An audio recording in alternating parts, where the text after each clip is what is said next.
Friends, today I will be discussing with you about various aspects of parliamentary proceedings and how the parliament functions.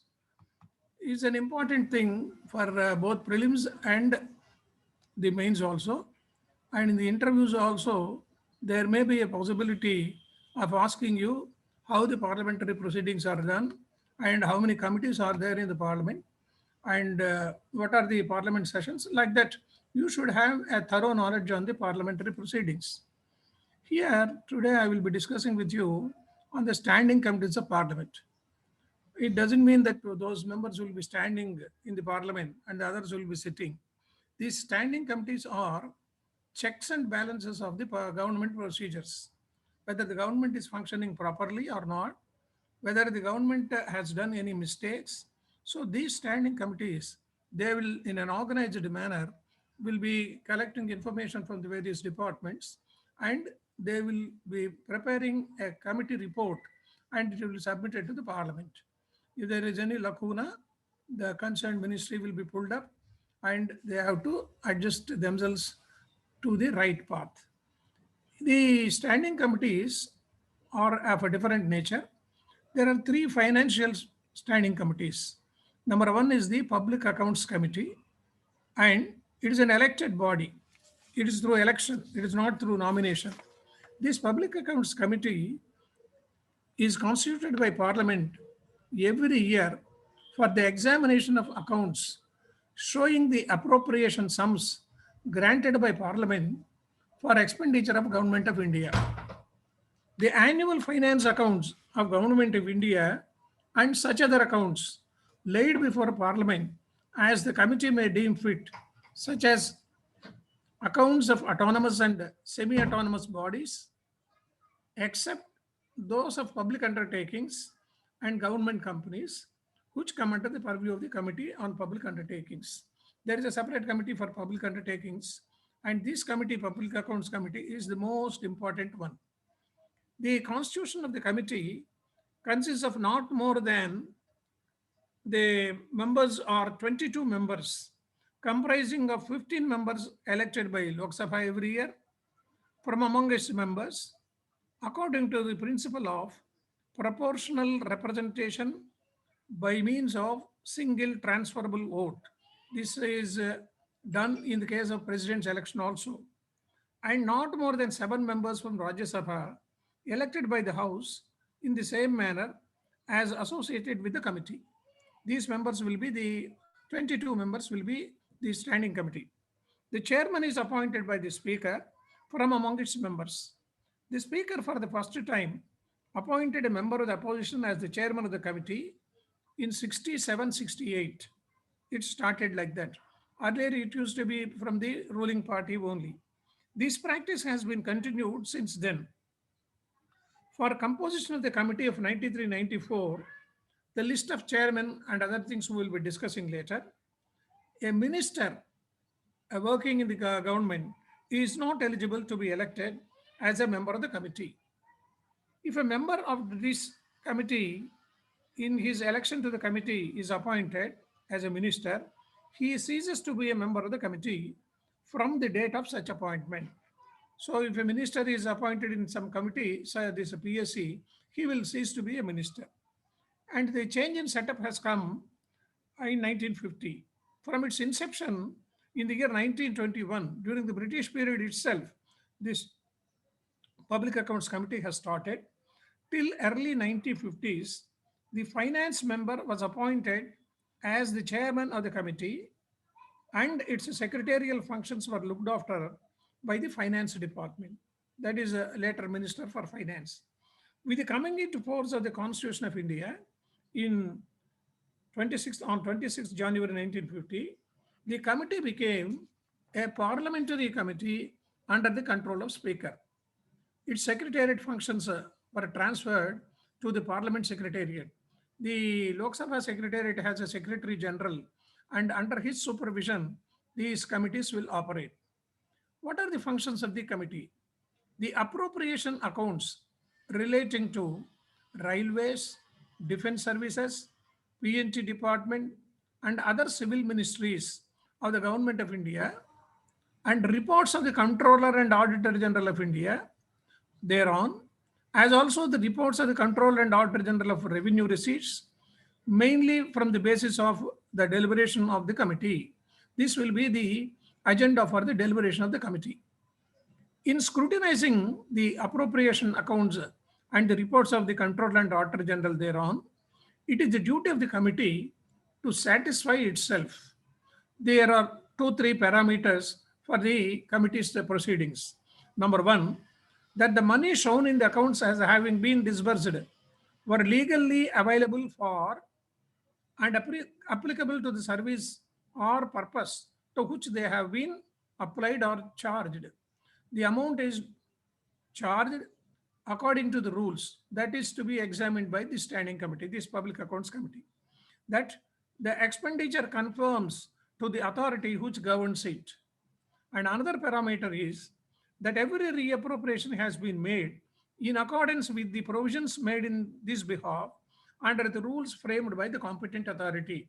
Suppose from one head to the other head, if you are changing the procedure, then you should take care of all these things into account, and the matter will be considered as a whole in, in accordance with the rules of the government. One of the duties of the committee is to ascertain that money granted by Parliament has been spent by government within the scope of the demand. There is a demand produced in the Parliament, it is approved by the Parliament, then it becomes a budget allocation. So, according to the budget allocation only, the government should spend the amount as an expenditure. It considers the justification for spending more or less than the amount originally sanctioned. Suppose if the government has spent on particular department more than the budget allotted or less than the budget allotted, they will question and they will scrutinize. If any money has been spent on a service in excess of the amount granted by the House for this purpose, the committee examines with reference to the facts of each case, the circumstances leading to such an excess, and makes such recommendations as it may deem it. Because if the money is spent in an unauthorized manner, if the demands have not been approved by the Parliament, they will question. The functions of the committee extend, however, beyond the formality of expenditure to its wisdom, faithfulness, and economy. This committee thus examines cases involving losses, nugatory expenditure, and financial irregularities. Like the Comptroller and Auditor General, who is the CAG, he gives a report to the Parliament. That also is examined by this Public Accounts Committee. While scrutinizing the reports of the Comptroller and Auditor General of the Revenue Receipts, the committee examines various aspects of government's tax administration. The committee thus examines cases involving underassessments, tax evasion, non-levy of duties, misclassifications, etc., and identifies the loopholes in the taxation laws and procedures and make recommendations in order to check leakages of revenue. This is another important thing. There will be a lot of leakages in the revenue earnings. The government might have taken a policy decision regarding a tax and exemption has been given to some people in some sectors. This will be scrutinized, this Public Accounts Committee. Then the question comes, how the work committee works. The representatives of the ministries appear before the committee when examining the accounts and audit reports relating to the ministries. The particular minister, he will not attend, but the secretary of the ministry, the other officials of departments, they will appear with this committee, that is the Public Accounts Committee. The committee proceeds by way of interrogation of witnesses. They will ask a particular secretary how this amount has been excessively spent, how this amount has not been spent. This way, it is like almost like a public hearing in a court case. The Comptroller and Auditor General is the friend, philosopher, and guide of this committee. Public Accounts Committee takes into account all the reports of the CAG. He attends the sittings of the committee and assists in its labors. The CAG also attends the meeting and helps the committee to interrogate. The committee may appoint one or more subcommittees to examine any particular matter. At the beginning of its term, the committee appoints a few working groups to facilitate the examination of the various accounts and audit reports, and subcommittee to consider the action taken by the government on the recommendations made by the committee in its earlier reports. Because every year they will submit a report to the parliament and it is examined by a different group of people, and there are subgroups also. If it appears to the committee that it is necessary for the purpose of its examination that an on-the-spot study should be made, committee may, either in its entity or by dividing itself into subgroups, decide to undertake tours to make an on-the-spot study of any project or establishment. This is the rule. Suppose they find out that in the Southern Railway, the amount spent has not been in a proper way and there is a leakage. So the committee can go there, they inspect, they will make a on the spot study and give a report again. All discussions held during tour by the committee with the representatives of the establishment, ministries, departments, non-official organizations, labor unions, etc., are treated as confidential, and no one having access to the discussion, directly or indirectly, is to communicate to the press or any unauthorized agency any information about matters taken up during the discussions. These discussions are almost like an in-camera meeting. They will not be disclosed to the press or they will not be published in any manner through another channels. The reports presented by the committee so far, the committee became a parliamentary committee under the control of the Speaker from 26th January 1950 when we became Republic of India. It has presented by 1993 1146 reports. Government take action on the recommendations of the committee and keep it informed of the action taken or proposed to be taken by them. The committee watches the implementation of its recommendations.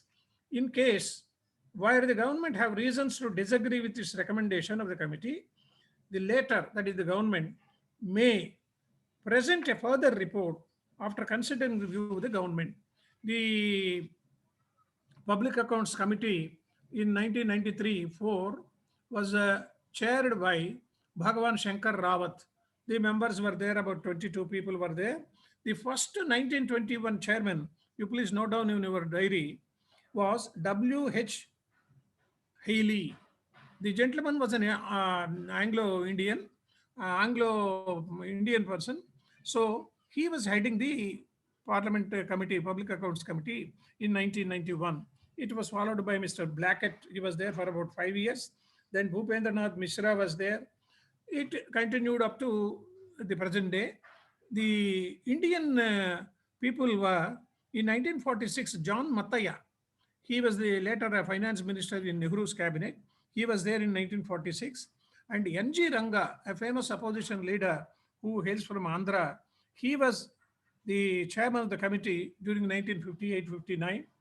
M.R. Masani, who was in the Swatantra Party during those days, he was there as chairman of the Public Accounts Committee in 67-68. And the Atal Bihari Vajpayee, he was also there for a long time, 3 terms. One is in 69-70, then 70-71, and then 91-92.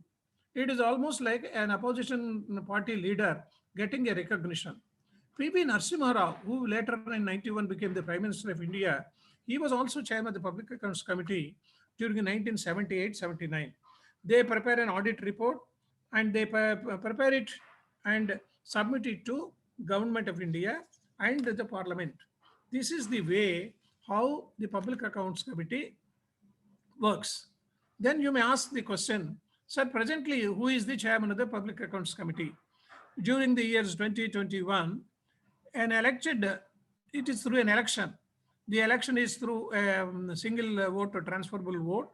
Adhir Ranjan Chaudhary of Congress Party, he is the present chairman of this Public Accounts Committee. There are 22 members, 15 members from Lok Sabha and 7 members from Rajya Sabha nominated by chairman. And the term of office is 1 year. Almost all the committees The term is only 1 year.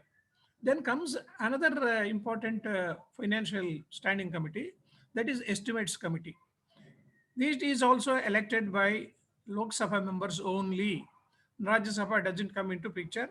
The term of office is 1 year and the members are 30. 30 Lok Sabha members will be taken into the committee. The present chairman is Girish Bapat. Another important standing committee is Public Undertakings Standing Committee. This is for meant for all the public sector undertakings. It is also elected from Lok Sabha and Rajya Sabha. 22 members will be there. They will be touring to all the public sector undertakings, and the committee meets normally during the sessions and inter sessions also. And Meenakshi Lekhi is the present chairman of this committee. There are 24 departmental standing committees, and 31 members will be there, 21 from Lok Sabha and 10 from Rajya Sabha. Lok Sabha members will be nominated by Speaker. 10 members of Rajya Sabha will be nominated by Chairman of the Rajya Sabha. The committees include the Committee on Agriculture, Chemicals, Fertilizer, Coal and Steel, Commerce, Defense, Energy, External. Each has its own standing committee. Finance. In the Energy Committee, the Andhra gentleman, Mr. Kambampati Haribabu, he is the chairman. In the Commerce, an Andhra gentleman, Mr. Vijay Sai Reddy of YSRP, he is the chairman. And then the Consumer Affairs and PDS, Public Distribution System, a Telugu gentleman, Mr. J.C. Divakar Reddy, he is the chairman of that committee. Health and Family Welfare, Home Affairs, this is very, very important, which looks after the police. Chidambaram, who was formerly the finance minister, he chairs this committee. HRD, Industry, IT, Labor, Personal and Public Grievances, Law and Justice, that is also included in the same. Personal and Public Grievances and Law and Justice.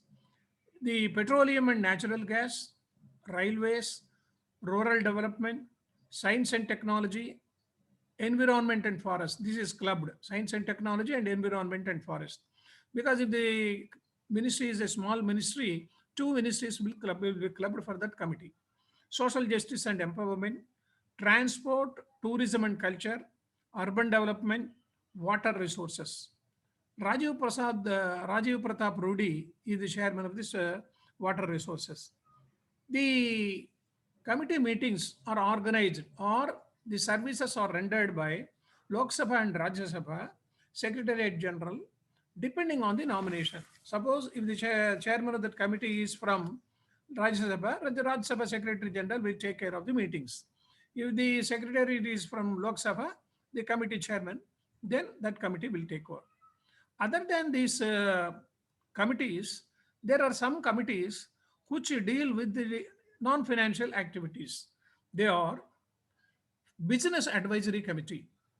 Before the Parliament meets every session, the BSC, that is Business Advisory Committee, under the chairmanship of the Lok Sabha Speaker, they meet and they will decide how this 45-day session or 50-day session is to be conducted, how many bills are to be introduced, how many hours of sittings are necessary, and how many members of the Parliament will get a chance according to their rotation. So 15 members will be there in this Business Advisory Committee. It meets on the previous day to discuss about the present week's agenda, and in the next same manner, in the next week also the same Business Advisory Committee meets. All the opposition leaders will be there. The Parliamentary Affairs Minister, he will be also there on behalf of the government, and the Speaker takes a decision. Similarly, the Committee of Privileges also is there, in which also 15 members are there. The privileges include, suppose an MP of Andhra Pradesh or Tamil Nadu or Kerala, whatever it is, he has been deprived of a privilege, then he can write a letter to the Speaker of the Lok Sabha or Rajya Sabha chairman saying that I have not been invited for such a meeting, I have not been honored in a particular manner in a sufficient way. Then this privileges committee will discuss about all these issues, and the punishment is given to the person who has done or who has not provided this privilege to that member of the parliament. Then there is a committee on absence of members of the parliament. This is very important thing. Most of the parliament members, they abstain from the parliament due to heavy another reasons or due to so many reasons. But they will apply to the speaker or chairman of the Rajya Sabha saying that due to these reasons, I am not in a position to attend then it will be discussed in this committee. And then there is a committee of highly matured people, empowerment of women.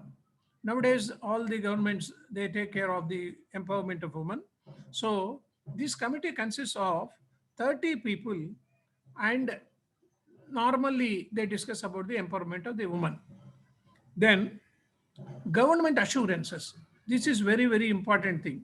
Normally in the Lok Sabha, the minister of that concerned ministry, while giving the reply, he will give a reply saying that this thing will be done within 3 days, within 3 months, within 3 years. So it becomes an assurance. It is recorded, and a parliament member of opposition, he can question the integrity of this person or the ministry, why you have not completed within that 3 months period. Then it becomes a misleading assurance. So all the ministers, while replying also, they will not commit any date. Normally it will be looked into, it will be done as early as possible, like that. But if an assurance is given with a date or time, then it should be completed. And the assurance committee pulls up that particular minister for not completing that work. Then the papers laid on the table of the house, there is a committee for that. And then there is a committee for petitions also. The number of petitions by the members of parliament, it will be discussed. And the private members' bills and resolutions, that also committee reviews. Each committee has 15 members on its role, and they will discuss how to deal with these things. There is a subordinate legislation committee. There is a purposes committee. It is not a fixed membership. All the members rotate in it. And there is a house committee. The house committee consists of how the house assembling is to be arranged, seating arrangement, and how the persons are to be given. Then there is a joint committee on salaries and allowances of MPs. This is another important area. Every 5 years or 10 years, the salaries and allowances of the parliament members is enhanced. So this committee reviews it and take a decision to put it as a bill in the form of a bill in the parliament, and most of the people, they will agree, and the bill is passed. The membership is 10 members from Lok Sabha and 5 members from Rajya Sabha. And there is a library committee also. There is a huge library in parliament. I had the access of attending this library, where I was reading a book on Andhras of Delhi, prominent Andhras in Delhi from 1950 to 2000. So I went through all the records and all the library books. It is a huge collection of books. Parliamentary proceedings are there, and books from all over the world of public importance are there. And it's a huge library, and it is accessible to the members of the parliament. The welfare of SCs and STs committee also is there, that looks after the welfare of the particular section. The officer's profit. This is another important committee which will decide. Suppose if a member of parliament is holding a post which is given salary and allowances in the state government or by the central government, they will ask whether this is a profitable amount or is a profitable exemption or not. Then, besides all these standing committees, there is a consultative committee. Consultative committee. This is also important one. The members of both the houses will be members of this consultative committee. The minister is the chairman of that committee. Suppose if it is information and broadcasting, the Minister for Information and Broadcasting, Prakash Javadekar, he presides over the meeting. It is a forum to provide informal discussions between the government and MPs. Suppose if an MP wants to make a suggestion on a particular radio station or on a particular TV station or on public interest of PIB, Films Division, or whatever it is, in the meeting of the informal meeting of this consultative committee of I&B, the concerned member, he will raise the point regarding his informality on this subject and the minister will reply, and it is minuted, and a reply is given in oral meeting. And during the session and the intersessions also, the committee meets. And I had the opportunity of attending several standing committee meetings. Normally they go on tour. I was associated with Somnath Chatterjee's committee since INB comes under the IT. That time information technology and information and broadcasting were combined. And I traveled along with this committee to represent the particular department, my department, that is Doordarshan. I attended with him in Calcutta. I attended with him in Ahmedabad and several other places also. Jagannatham was also a member of the parliament and standing committee chairman. We went to Port Blair. Similarly, Pallam Raju was the chairman of the committee at a particular point of time in 2004. I went along with the committee to Srinagar, and they will be questioning the officers in a manner like police interrogation. And we should be ready to answer them with all the material with us. And then 32 consultative committees are available in Parliament now. 16 informal committees are also there to provide information regarding the railway zones. The railway zones are 16 zones. So, besides these 32 consultative committees, there are 16 consultative zonal committees for railways. This is, in nutshell, the way how the standing committees operate, and this is the information regarding the consultative committees. The person who is appearing for prelims, he should be thorough with all these committees and the procedure they follow. Similarly, in the mains also, there may be a question in public administration or polity regarding the proceedings of the parliament. And then in the interview also, they may ask you what is the standing committee and who is chairs that committee. This is to be kept in mind. So friends, thank you very much.